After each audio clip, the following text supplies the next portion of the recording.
வணக்கம். ஷர்ஃபுனிஷா, திருவிகா நகர் தொகுதி. வணக்கம். கணேசன், திருவிகா நகர் தொகுதி. சமீபத்தில் நடிகர் சத்யராஜ் ஒரு மேடையில் பேசியிருக்கிறாரு. அவர் புரட்சி தமிழரானா? ஆமாம், அவருக்கு புரட்சி தமிழன் எப்படியோ தவறுதலாக பேர் கொடுத்துட்டாங்க. ஏன்னா அவர் முன்னாடிலாம் பார்த்தா தமிழ் தமிழ்னு பேசுவாங்க. எப்பவுமே நடிகர் எந்த இனம் சார்ந்திருந்தாலும் சரி, தன் சம்பாதிக்கணுன்றதுக்காக அந்த இனத்தினுடைய ஆளாவே மாறிடுவாங்க. ஆனால் சொந்த இனத்திலேயே இருந்துக்கின்னு திராவிடத்தின் பக்கம் இன்னைக்கு சொம்படிக்க வேண்டிய வேலை சத்யராஜுக்கு வந்துச்சு. அப்போ இனிமேல் அவர் புரட்சி தமிழன் இல்லை, புரட்சி திராவிடன் அப்படின்னு கூப்பிடலாம். 1937 ராஜாஜி இந்தி திணிப்பை கொண்டு வந்தாரு. அதை பெரியார் வழி நின்று எதிர்த்து நடத்தினாரா?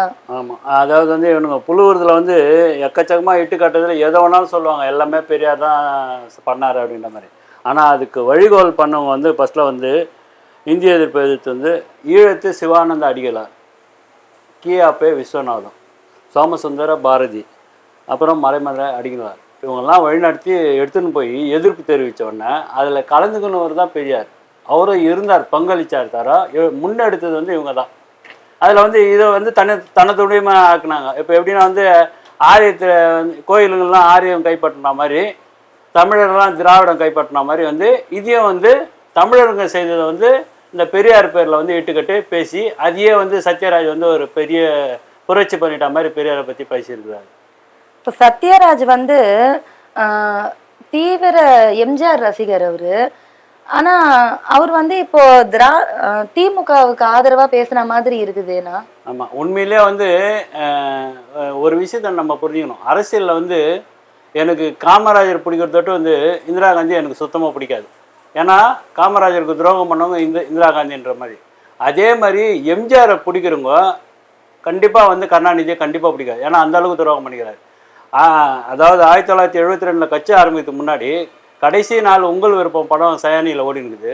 அந்த ஸ்கிரீனை கத்தி ஏற்றி கீழ்ச்சி படம் ஓடக்கூடாது, மறா நாள் நேற்று 2 நாள் ஓடக்கூடாதுன்னு பண்ணவங்க திமுககாரங்க. அதே மாதிரி உலக சுற்றுலாவியம் வரக்கூடாதுன்றதுக்காக என்னென்னமோ பண்ணாங்க. இப்படியாப்பட்ட ஆளுக்கு எம்ஜிஆருடைய ரசிகனா இவர் எப்படி கருணாநிதிக்கு இன்னைக்கு அனுதாபியானார்னு தான் சேர்த்து வைக்கிற பணத்தை காப்பாற்றணும்னா இது மாதிரிலாம் பண்ணி ஆகணுன்ற மாதிரி நினைக்கிறாருன்னு. இல்லை, அதே மாதிரி சத்யராஜ் பல பல மேடையில், அதாவது அவருக்கு வாய்ப்பு கிடைக்கிற மேடையிலலாம் அவர் பேசுனது தமிழ்னு நிறைய விஷயம் பேசியிருக்காரு. தமிழ் மக்களுக்கு ஆதரவாக பேசுகிற மாதிரி நிறைய இடத்துல பேசியிருக்கிறாரு. ஆனால் இந்த இன அழிப்பு நடத்தியவர்களை ஆதரிக்கிற நிலையிலே இப்போ நீங்கள் என்னன்னு பார்க்குறீங்க? அதுதான், அது எப்படின்னு எனக்கே புரிஞ்சுக்க முடியலம்மா. ஏன்னா ஒரு இனத்தை அழிச்சிட்டு உண்ணாவிரதன்ற பேரில் உட்காந்துட்டு என்னங்க போர் நின்று போச்சோன்னா, போர் விட்டாலும் அதாவது மழை விட்டாலும் துவானம் விடான்ற ஒரு அதாவது நாக்கூசாத ஒரு பொய்யை சொன்ன ஆளுக்கு இன்னைக்கு இந்த அளவுக்கு பறிஞ்சு பேசுகிறாருன்னா இவர் உண்மையிலே புரட்சி தமிழனா இல்லை தமிழன் தானா, இல்லை என்னதான் இவர் தமிழன் பயணிக்கிறாருன்றது தெரியல. இது வரைக்கும் என்ன போராட்டத்தில் ஈடுபட்டதனுடைய தெளிவு என்னன்னு தெரியல. அந்த அளவுக்கு தான் இருக்குது. ஏன்னா இவ்வளோ பச்சையாக இந்த மாதிரிலாம் பண்ணக்கூடாது. தமிழுக்கு துரோகம் பண்ணனா பண்ணிட்டு போங்க, ஆனால் திராவிடத்தை வச்சு துரோகம் பண்ண நினச்சிங்கன்னா நீங்கள் காலத்தில் அதாவது இயற்கை உங்களை சும்மா விடாது, வரலாறு உங்களை பழிச்சிக்கினே இருக்கும். அதே மாதிரி இப்போ பாகுபலி படம் வந்துச்சு இல்லைங்களா, அப்போ ஒரு தடவை அவர் என்ன சொல்லியிருந்தாருன்னா, நான் என்னுடைய கருத்து, அவர் அப்போ தமிழுக்காக பேசியிருந்தாரு. பாகுபலி படம் ஒரு பேன் இண்டியா படம். ஆனா அது தெலுங்கு சார்ந்து நடிகர்கள் முழுக்கவே அவங்க வச்சுதான் எடுக்கப்பட்ட படம் அது. அப்போ அவருக்கு ஒரு எதிர்ப்பு இருந்துச்சு. இங்க அவர் பேசின பேச்சுக்காக எதிர்ப்பு வந்துச்சு. அதுக்கு அவர் என்ன சொல்லியிருந்தாருன்னா, நான் என்னுடைய கருத்தை முன்வைப்பேன், நான் தமிழுக்கு தான் பேசுவேன், அதை உங்களுக்கு தடையா இருந்துச்சுன்னா நான் பின்வாங்க மாட்டேன், மன்னிப்பு கேட்க மாட்டேன், நான் இப்படிதான் பேசுவேன், எனக்கு வாய்ப்பு கொடுக்குறவங்க கொடுங்க, கொடுக்காதவங்க அதாவது என்ன இப்படி பேசாத ஒளிஞ்சிக்கோன்னு சொல்லாதீங்கன்ற மாதிரி அவர் ஒரு மேடையில சொல்லியிருந்தாரு. ஆனா இப்ப அவரு பேசுறத பார்த்தா எனக்கே ஒரு ஆச்சரியமா இருக்கு. அவர் தான் இவர் இப்படி பேசுறாரு. ஒரு சின்ன கேள்வி, அப்ப எந்த ஆட்சி இருந்தது? பாகுபலி படம் வரும்போது நம்ம அதிமுக இருந்தது. அப்ப அதிமுக இருந்தது, அப்ப அது மாதிரி பேசினாரு. இப்ப யார் ஆட்சி இருக்குது? திமுக. அப்ப ஆட்சிக்கு ஏத்த மாதிரி வந்து அவருடைய நிறத்தை அதாவது மாத்திட்டாருன்னு வந்து ஆமா, அதிமுக ஆட்சியில வந்து நீங்க வந்து தமிழை பத்தி பேசினா யாரும் கண்டுக்க மாட்டாங்க. ஏன்னா வந்து அதனுடைய உடன்பாடு இருக்குது. அவங்க மனசளவுல வந்து திராவிட கட்சின்னு வச்சுனாட தமிழனுக்கு வந்து ஒரு உடன்பாடு இருக்குது. ஆனா திமுகல வந்து நீ இதை சொல்லலைன்னா நீ வாழவே முடியாது, படத்திலே நடிக்க முடியாதுன்ற சூழ்நிலை ஏற்படுத்துறாங்க மறைமுகமா. அதுக்கு பயந்துன்னு பண்றாருன்ற மாதிரி தான் தெரியுது. அதுக்கப்புறம் அந்த சத்யராஜும் வந்து வைரமுத்துவும் இந்த அறிவாலயத்தில் அடிமைகளாக வந்து செயல்படுறாங்க அப்படின்னு ஒரு கருத்து இருக்கு. அதை பத்தி நீங்க? ஆமா, அதாவது சத்யராஜ் வைரமுத்தை வந்து ரெண்டு கண்கள் தான். எப்படின்னா வந்து அறிவாலயத்தினுடைய ரெண்டு கண்கள். என்னைக்கெல்லாம் வந்து அவங்களுக்கு பிரச்சனை வருதோ அதை முட்டு கொடுத்து தூக்கி நிறுத்தி ரெண்டு தமிழன் தேவைப்படுறான். அந்த ரெண்டு தமிழன் தேவைப்படுறப்போ வந்து அதுக்கு பயன்படுத்துகிற ஆளை வந்து இந்த ரெண்டு பூஜாங்களை வந்து பயன்படுத்துகிறாங்க. இப்போ சத்யராஜை வந்து நம்ம கட்சியில் சார்ந்தவங்க எல்லாரும் மதிப்பாகவும் மரியாதையாகவும் பேசின்னு தான் இருந்தாங்க. எதுக்காகனா வந்து ஈழத்து விடுதலைக்கு போராட்டத்தில் வந்து கொஞ்சம் கலந்துன்னு அதை முன்னெடுத்து போகிறப்போ வந்து கொஞ்சம் பேசினார் அப்படின்ற மாதிரி, காரசாரமாக பேசினாருன்ற மாதிரி. ஆனால் என்னுடைய இது என்னென்னா வந்து இவங்கெல்லாம் வந்து பணத்தை பதுக்கிறதுக்காக சந்தர்ப்பவாதிகளாக தான் இருப்பாங்க. அதுவும் வைரமுத்து மாதிரி ஒரு பச்சை வந்து யாருமே பார்க்க முடியாது. ஒரு மனிதனுக்கு வந்து திறமை மட்டும் இருந்துட்டா மாத்திரம் அவன் உயர்ந்த மனிதன் ஆகிட மாட்டான். திறமையோட வந்து அறம் சார்ந்த வாழ்வு இருக்கணும். அந்த அறம் சார்ந்த வாழ்வு வந்து இவங்க கிட்ட இல்லை. அதனுடைய போக்கு தான் இது மாதிரி இருக்குது. இலங்கை தமிழர்கள் வந்து போராட்டத்துல வந்து அவர் வந்து பங்கு வகிச்சாரு அப்படின்னு நீங்க சொல்றீங்க. அப்போ வந்து ஒரு தமிழர்களுடைய இன அழிப்புக்கு காரணமாக இருந்தவங்க வந்து திமுக காரங்க. இப்போ அவங்களுக்கு ஆதரவா இவர் பேசுறாரு. அப்போ எப்படி தமிழர்களுக்காக இவர் போயிட்டு கலந்துக்கிறதுக்கு என்ன பிரயோஜனம்? அப்போ இதுல இருந்து தெரியுதுங்களா, நானே சொல்ல வேண்டியதில்லை, நீங்களே கேள்வியும் கேட்டு பதிலும் சொல்லிட்டீங்க. எப்படின்னா வந்து இலங்கையில தமிழங்க கொல்லப்படுறத வந்து ஆதரிக்கிறோன்னா முதல் எதிரியா வந்து காங்கிரஸையும் இரண்டாவது எதிரியா வந்து திமுகவையும் பார்க்கணும். அந்த காங்கிரஸையும் ஜீர்ணித்து திமுகவுக்கும் ஆதரவு தெரிவிக்கணும்னா உண்மையிலேயே நீ வந்து தமிழனுக்கு ஆதரவாக இருந்திருக்கியா, இல்லை இலங்கையில் அவனுங்க நேரடியாக சண்டை போட்டானுங்களே அவனுங்க வந்து எதிரிங்க. ஆனால் இந்த மாதிரி துரோக வேலை செய்து தானே நீங்கள் பண்ணிக்கிறீங்க. அதனால தான் இவங்களை நான் அடியோட இருக்கிறேன், எப்பவுமே இருக்கிறேன். ஏன்னா வந்து நம்ம கட்சியினுடைய நிலைப்பாடு எப்படி இருந்தாலும் சரி. ஆனால் இந்த சத்யராஜை பொறுத்த வரைக்கும் வைரமுத்தை பொறுத்த வரைக்கும் எப்பவுமே வந்து எனக்கு இந்த கருத்து தான் இருந்திருக்கு. ஆதியிலேருந்து இந்த கருத்து தான். ஏன்னா எனக்கு வந்து கம்யூனிஸ்ட் கட்சியிலேருந்து இருக்கிறப்ப தெரியும் இந்த இவங்களுடைய பச்சவந்தித்தனம். அதனால வந்து இது வெட்ட வெளிச்சமா தெரியும். அதனால வந்து அவங்கள பத்தி இப்படிதான் பேச வேண்டியிருக்கு. திமுகவுக்கு ஆதரவா பேசுறாரு. ஆனா அந்த இடத்துல வந்து தமிழ் தேசிய தலைவர் மேதகுவே பிரபாகரன் அவர்களுடைய பேரை வந்து குறிப்பிட்டு பேசுறாரு. இத வந்து எந்த கண்ணோட்டத்துல நம்ம வந்து பாக்குறது? ஆமா ஐயா, அதாவது வந்து இங்க ஒரு குத்து அங்க ஒரு குத்துன்றாங்க தெரியுமா. பனை மரத்துல ஒரு குத்து, தென்னை மரத்துல ஒரு குத்துன்ற அந்த மாதிரி வேலையை பண்ணுகிறார். தமிழனுடைய பணம் வாழ்வியல் எல்லாம் புகழ் எல்லாம் தமிழன்கிட்ட இருந்து வரணும். திராவிடத்துல பணத்தை பாதுகாக்கத்தான வழிமுறை வேணும். இது ரெண்டும் இருக்கிறத இப்படி ஒரு குத்து அப்படி ஒரு குத்து குத்துறாங்க. இந்த பர்வீன் சுல்தானா இருக்காங்க இல்லைங்களா, அவங்களுடைய பேச்சு வந்து எனக்கு ரொம்ப ரொம்ப பிடிக்கும். எனக்கு நான் வந்து அவங்களுடைய ரசிகை. ஆனா வந்து அவங்க திமுக ஆதரவாளர்ன்றது இது வரைக்கும் எனக்கு தெரியாது. ஏன்னா அவங்க எல்லா மேடையிலையும் வந்து பேசியிருக்காங்க, நிறைய இடத்துல பேசியிருக்காங்க. அவங்க பொதுவான கருத்துக்களை வந்து முன்வைப்பாங்க.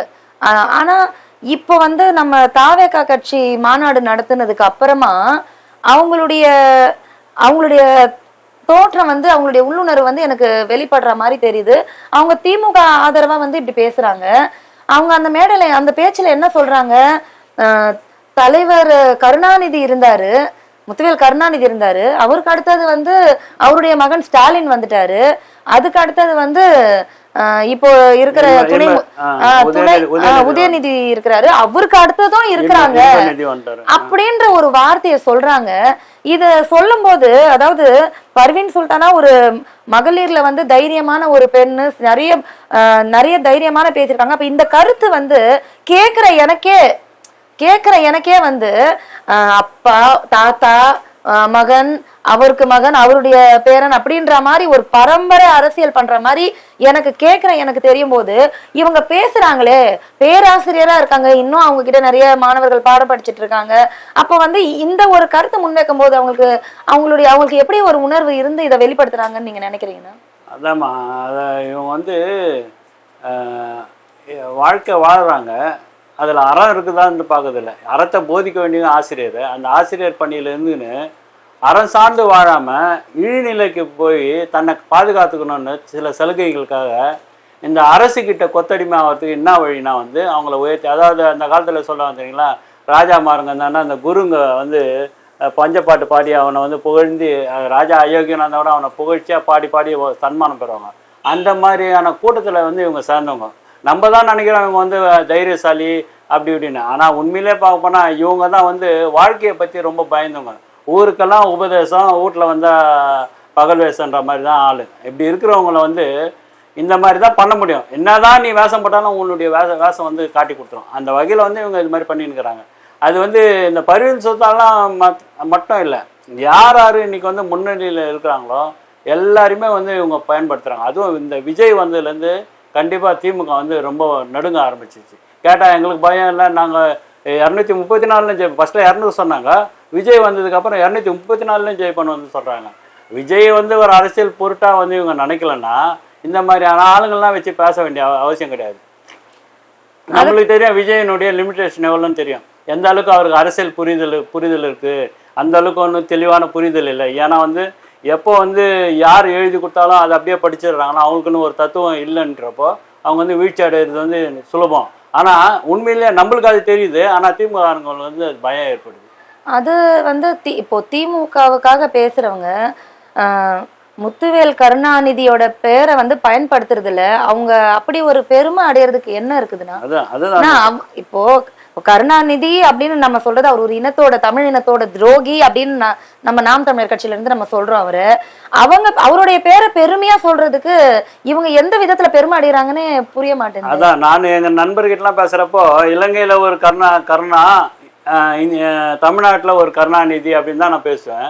அந்த மாதிரி அதாவது முத்திரை குத்தப்பட்ட மனிதர்கள் இவங்களை வந்து பெருமையாக பேசுகிறாங்கன்னா இதுங்க எந்த அளவுக்கு வந்து வாங்கி தோன்ற கூட்டமாக இருக்குன்றது வந்து நம்மளுக்கு தெரியுது. அதே நேரத்தில் வந்து இவங்க இன்றைக்கி பேசிட்டு போகிறாங்க, நாளைக்கு செத்து போயிடுவாங்க. செத்து போயிட்டாலும் இவங்க பிள்ளைங்க வந்தாங்கன்னா என்னடா இவ்வளோலாம் புகழ்ந்து பேசுகிறான், அப்பா அம்மா, ஏதாவது சத்யராஜா இருந்தாலும் சரி, வைரமுத்தா இருந்தாலும் சரி, பர்வீன் சுல்தானா இருந்தாலும் சரி, மற்ற எதிர இல்லையோ யார் இருந்தாலும் சரி, இவ்வளோ அயோக்கியதானம் பண்ணவங்களை வந்து எப்படிதான் இவங்களால புகழ முடியுதுன்னு வந்து நாளைக்கு கேள்வி கேட்குறப்போ அந்த பசங்க தான் வந்து வெட்கி தரம் கொள்ள வேண்டியது இருக்கும். அதே மாதிரி வந்து இப்போ ஊழல் நிறைந்த ஆட்சி ஆயிடுச்சு நம்மளது. நிறைய விஷயங்கள் வந்து நம்ம சீமான் வந்து பேசுறாரு. இந்த மாதிரி வந்து இயற்கையாக விளையிற பொருட்கள் நம்மளுக்கு கிடைக்க மாட்டேங்குது, மருந்து திணிக்கிற பொருட்கள் தான் நம்மளுக்கு கிடைக்குது அப்படின்ட்டு நிறைய மேடையில அவர் சொல்றாரு. ஒரு சாமானிய மக்களுக்கு வந்து அது நம்மளுக்கு கிடைக்காது. அதாவது இந்த இப்ப ஆர்கானிக்னா இயற்கையான உரம் போட்டு விளைவிக்கக்கூடிய பொருள் வந்து ஆர்கானிக் அப்படின்னு சொல்றாங்க. இப்ப அது வந்து நீங்க பாத்தீங்கன்னா ஒரு வர்த்தக ரீதியா பாத்தீங்கன்னா அது விலை உயர்வா ஆயிடுச்சு. சாதாரணமா கிடைக்கக்கூடிய பொருள் வந்து விலை உயர்வாயிடுச்சு. சாமானிய மக்கள், நம்மள போன்ற மக்களுக்கு வந்து அது கிடைக்க மாட்டேங்குது. அப்ப அந்த மருந்து திணிச்ச பொருட்கள் தான் நம்ம எடுத்துக்கிறோம். இப்ப வசதி படிச்சவங்க, இப்ப இந்த மாதிரி நடிகர்களோ இவங்களோ அவங்களோ இவங்க எல்லாரும் வந்து நம்ம அது உண்மை அப்படின்ற காட்டுற விதத்துல எல்லாரும் அவங்களுடைய வேளாண்மையை வந்து கையில எடுத்து அவங்கவுங்க ஒருத்தரும் ஒரு நடிகர்களும், இப்ப நீங்க ஏஆர் ரஹ்மான் பார்த்துக்கோங்க, அவர் ஒரு விவசாய நிலம் வச்சு விளைவிச்சு அதுல வந்து ஆர்கானிக் ஃபார்ம் பண்ணி அதுல இருந்து பழங்களை வர வச்சு அவங்க குடும்பத்துக்கு கொடுக்குறாங்க, நண்பர்களுக்கு கொடுக்குறாங்க, அந்த மாதிரி ஆயிடுச்சு. அப்போ இந்த மாதிரி இப்போ சத்யராஜ் நிறைய திமுகவோட ஆதரவாளர்கள் அவங்க நான் சொல்ல வரேன். இப்போ அவங்களுக்கும் அவங்களுடைய சந்ததிகளுக்குமே இந்த மாதிரி ஒரு விஷயம் நடக்குது அப்படின்னும் போது அவங்க திரும்ப அதையே யோசிக்க மாட்டாங்க. ஒருவேளை பணம் இருக்குது, நம்ம வந்து நீங்க இப்ப லைஃப் டைம் செட்டில்மெண்ட் கொடுத்துடுறாங்க, அதனால நம்ம வந்து இந்த மாதிரி விளைய வச்சு நம்ம எடுத்துக்கலாம், ஒரு பொதுமக்கள் எப்படி அழிஞ்சு போனாலும் பரவாயில்லன்ற ஒரு கண்ணோட்டத்துல இந்த மாதிரி வந்து ஊழல் நிறைந்த ஒரு அரசாங்கத்தை வந்து ஆதரிக்கிறாங்க. பணம்னு ஒண்ணு இருந்தா போதும் அப்படின்றதுக்காக பேசுறாங்க. இதை பத்தி நம்ம எப்படி அதை எடுத்துக்கிறதுன்னு எனக்கு புரியல. எனக்கு எப்போ இந்த உலகமயமாக்கலாக ஆக்கப்பட்டதோ எல்லா பொருளும் வந்து நஞ்சாக்கி சாதாரண மக்களை வந்து நோயாளி ஆக்கினாதான் இவங்களுடைய பொழைப்பு ஓடுன்ற மாதிரி ஆகிப்போச்சு. இன்னைக்கு 9 லட்சம் கோடி கடன் தமிழ்நாட்டு கடனுடைய தலையில யார் சுமக்கிறோன்னா நம்ம தான் சுமக்கிறோம். ஆனால் யாருக்குமே தெரியாதுன்னா நம்ம போகிறோம், வாங்குறோம், சாப்பிட்றோன்னு. ஒரு ஒரு ஒரு பொருளை வாங்கணுமா 3 மடங்கு 4 மடங்கு விலை ஏறி போகுது. இப்படி தான் போயிடுக்குது. இதுக்கெல்லாம் மூல காரணம் இவங்ககிட்ட வந்து செல்வம் வந்து குவியுது. அந்த குவியறதை பாதுகாக்கிறதுக்காக பிஜேபிக்கு ஆதரவாக வந்து திமுக வந்து உள்ளுக்குள்ளே வந்து உறவை கொண்டுன்னு, அதே நேரத்தில் வந்து இவங்களுடைய கள்ளத்தனமான உறவுக்காக மக்களை பலியிடுறதுக்காக பிஜேபி எதிர்ப்புன்னு திமுக வந்து பண்ணினுக்குது. அதனால் வந்து இந்த திருட்டுத்தனத்தை வந்து மக்கள் அரசியல் படுத்தினா தான் புரிஞ்சுப்பாங்க. அதுக்காக தான் நான் விஜய்க்கு வந்த கூட்டத்தை வந்து நான் வரவேற்கிறேன். ஏன்னா அரசியல் படுத்திட்டாங்கன்னு வச்சுங்க, இவங்களே அடிக்க ஆரம்பித்தாங்கன்னா ஒரு தெளிவான அரசியல் வரும். அந்த அரசியலுக்காக நாங்கள் வந்து காத்திருக்கிறோம். நன்றி. நன்றி, வணக்கம்.